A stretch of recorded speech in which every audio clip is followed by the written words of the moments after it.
Hello, my name is Chris Head and I lead our work with clients at the Asset Management Exchange. And I'm here with my colleagues Elaine and Nick to talk about good governance and some gaps that we see in governance today. Hello, I'm Elaine Russell and I work with our clients who have onboarded onto the AMX platform. Hi, I'm Nick Horsfall and I work with our prospective clients. Today, we'd like to share 3 topics with you around the topic of governance. The first is what, in our view, great governance is, and Nick will be picking up on this shortly.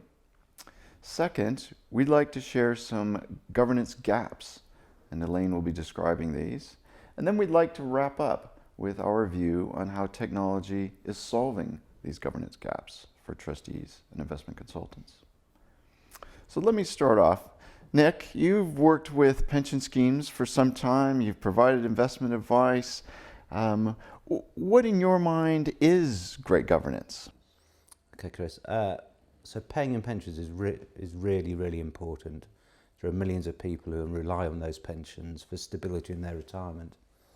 And therefore, running a pension scheme is important. So what is governance? Governance is just the framework by which the pension scheme is run. And good governance is basically managing those pensions in a good or great way. Lots of different people have views about what great governance is, but the Pensions Regulator have really helpfully outlined what they think good governance is, and in our opinion that is a great starting point for pension fund trustees and professionals to look at. What they've done is they've outlined things you should consider, those being resources, mainly people, processes and structures. They've also put together some practical examples that people can look up on their website. One thing they ask trustees to look at is to try and assess the risks in their pension schemes, and they suggest maybe putting together a risk register, which by going through that you can assess the bigger and the smaller risks. The bigger risks which are quite obvious, such as the scheme sponsor failing, asset returns being appalling or fraud, and some smaller risks as well, Chris.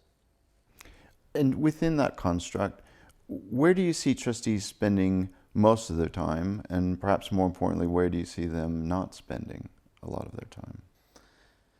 So if you're a trustee, the really, really important things to do are, it seems obvious, but pay pensions and benefits on time to people, they rely on them, and also do things like withhold the law and apply the law to the scheme.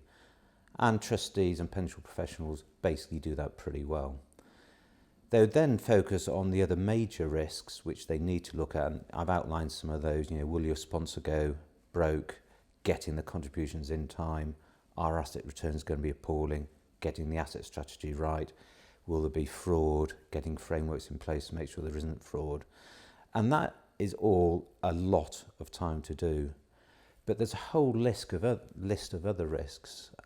Some of those are considered smaller, such as operational risks, but they can make a real difference to a pension scheme the way it's run, Chris. That's an interesting area. And Elaine, you interact with our clients on a daily basis. You hear their concerns. What are these operational risks that Nick is speaking about? Yes, so we see 5 areas of operational risk that are really key to our discussions with clients. So these include areas such as effective treasury management. So by this, the focus here is on looking at whether there's excess cash on the portfolio and whether that has been efficiently managed. Another area could be fund liquidity. So is the liquidity of the fund being managed in accordance with the investment strategy, but also in line with market conditions so that clients can make good the financial obligations as they come due. We're also looking at cost and tax. So it's increasingly important that our clients understand all of the costs associated with their fund, not just the high level ones, and that will help them make informed decisions. Then there's also mitigating trading errors. So by this, there's an understanding that trading errors will happen during the course of buying and selling assets, but But it's really important to be able to both report on them and also get them refunded. And then finally, the fifth area we would look at is looking at our market counterparties. And that's recognising that the fund might not always be managed by the investment manager. There may be market counterparties such as prime brokers and future clearers that are involved. But there's a risk there if you're not also monitoring those counterparties in line with a risk-controlled framework. Well, I'd like to come back and go through each of these very briefly. But before we do, I think, Nick, I'd like to come back to you first, which is why are not investment consultants and trustees looking at these risks today? Chris, I think it's just down to time and resources available.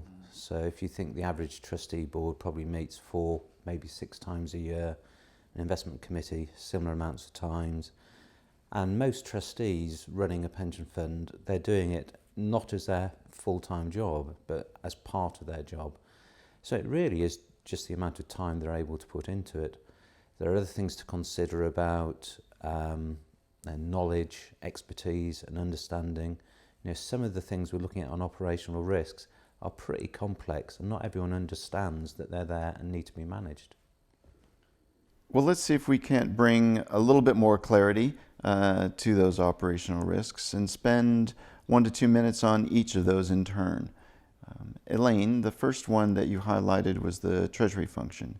Could you expand a little bit more on the risks associated with that? Yeah, sure. So here we're thinking about the fact that when capital's allocated to an investment strategy, you know, it will be used to buy securities, but there will also be some excess cash that could be held in the portfolio. Is there an opportunity lost if that excess cash is just sat within a custody account and not earning additional return for the fund? So here we're thinking about, can an effective Treasury function help our clients to better manage that excess cash in the portfolio and basically put all of the assets to work in the portfolio much harder? The second item that you highlighted was fund liquidity. Nick, this is a topic that's in the papers every other day, isn't it, for certain high-profile situations? But perhaps you could expand on fund liquidity and how we think about that risk. So if we're looking explicitly at a pension fund, there's some obvious fund liquidity things that need to happen. Pensions have to be paid, so trustees need to make sure there's an amount of cash to be able to do that. There are then other levels of liquidity required. For example, you need liquid assets, which may be used for collateral, for derivative contracts. So all in all, there is a framework whereby you need to assess the cash that you need and also the assets that you might need in certain market scenarios. But we also need to remember that a large driver of pension fund returns is the liquidity premium. So the other side of that is you need to assess how much liquidity you need, but also how much illiquidity you can stand to generate better returns to reduce the cost of pensions for your pension scheme members. Both good points. Elaine, the third topic that you mentioned, which was cost and tax transparency, is a topic that's near and dear to my heart. Nick, as you know, the regulator rightly focuses on risk, but cost transparency is a rightful growing area of focus in the market today. We're very supportive of the growth and focus on cost transparency because trustees need that information to be able to manage those costs. Yet we do see areas that are falling outside of the radar.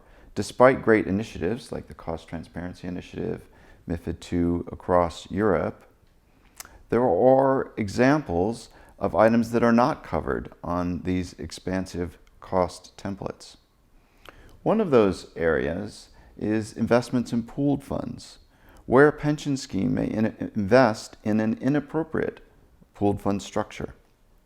And by doing so, they are penalized on the withholding tax rates on dividends. Now that might seem like a pretty small area, but when you add it up, we estimate that pension schemes who do invest in these types of pooled funds are losing approximately 1/3% per annum of return in performance. And when you consider that active managers are attempting to outperform a benchmark by 1% per annum, or indeed in some cases, a scheme may be invested in funds attempting to track the market return, that's a very substantial component and puts pressure on trustees to justify if they are providing the best value for return to the members of their scheme. Elaine, the fourth area that you mentioned was trade errors. Could you expand a bit on that? Yeah, of course. Trade errors will happen whether it's by human error or system failure. And typically, you'd expect your investment manager to pick up on those larger errors. But for some of those smaller trade errors can be time-consuming and quite complex to manage.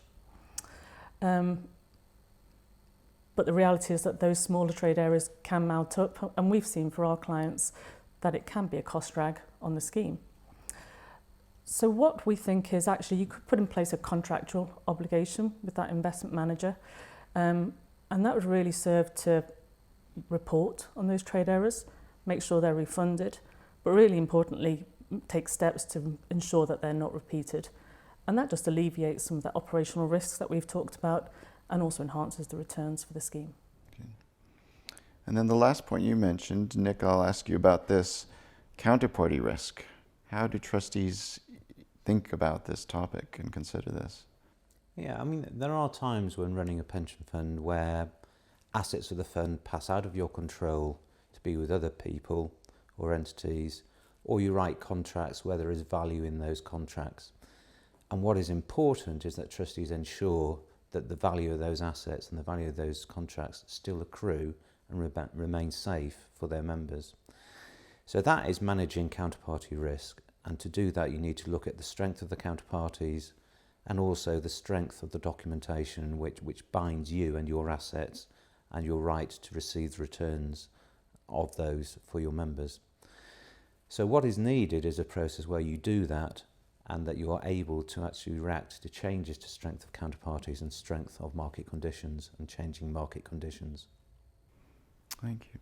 So we've covered 5 topics here. We'll be taking questions shortly on these topics. But before we go to questions, Elaine, could you wrap up on the third item that we said we would discuss today, which is how is technology being applied in today's market to address the 5 areas that we spoke about? Sure. As we've been discussing, there are a number of demands that are now on our clients in order to know more about their funds and the associated operational risks. And what we've seen with our clients is if they have multiple funds across their portfolios, then there's an extra demand on their time and resource in order to try and manage those challenges. But what we found is with the advancement of investment platforms that are supported by technology, this can really help alleviate a number of those challenges that we've been discussing.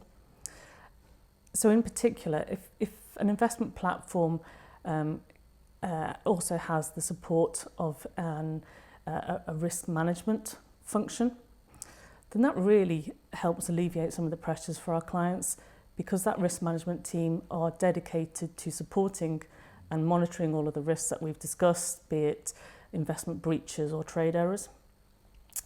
If that investment platform can also build efficient fund vehicles, then that's a huge help for our clients, not only from a tax efficiency point of view, but also it gives them further transparency and control of their underlying portfolios. I'd also note the scale of investment platforms. By that, I mean, to your point, that our clients can then benefit from negotiating lower rates with managers and counterparties.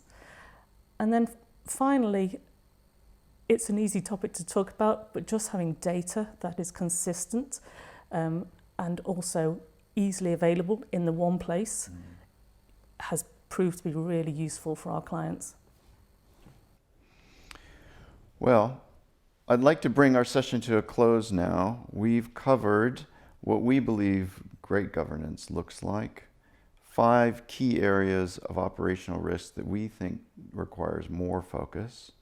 And Elaine wrapped up with a view on how technology is being applied today to address those areas.